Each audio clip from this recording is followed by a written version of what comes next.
Om middernacht wordt het op straat onveilig, de vampier is weer op stap. Ja, je kan dan wel lachen, maar je zegt zoiets toch heus niet voor de grap. Want tot 12 uur ziet hij eruit als ieder ander in de stad. Maar klokslag middernacht, dan gaat hij als vampier op pad. En ieder meisje weet het wel, hij speelt een heel gevaarlijk spel. Je bent dus in gevaar, want de vampier staat klaar. Hij kust je teder in je hals, hij kust je koel. Een heel klein preekje daar, het bloedt een beetje, maar de eerste keer is het een naar gevoel. Kun jij je nog herinneren dat dokter Frankenstein een dochter had? Hij gaf voor haar verjaardag toen een groot gemaskerd bal voor heel de stad. Maar niemand had die vent in het zwart gezien die uit het kerkhof verscheen. Nog steeds is het een raadsel hoe zij plotseling verdween. Maar in de kroeg bij een punt bier fluistert men: het was de vampier.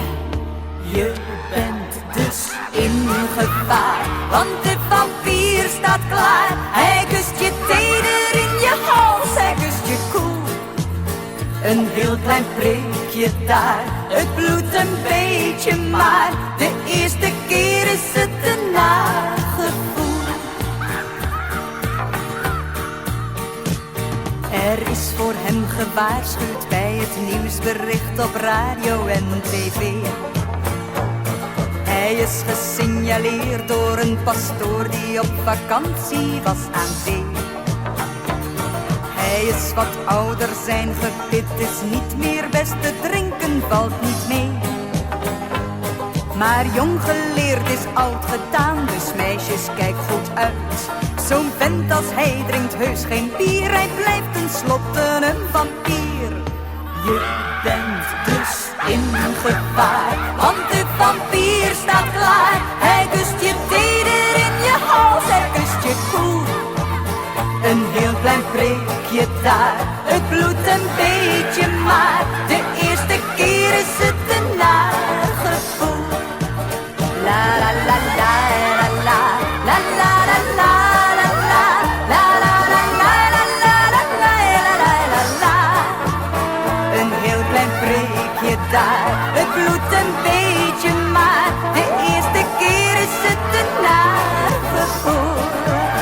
Je bent dus in gevaar, want de vampier staat klaar. Hij kust je teder in je hals, hij kust je koel.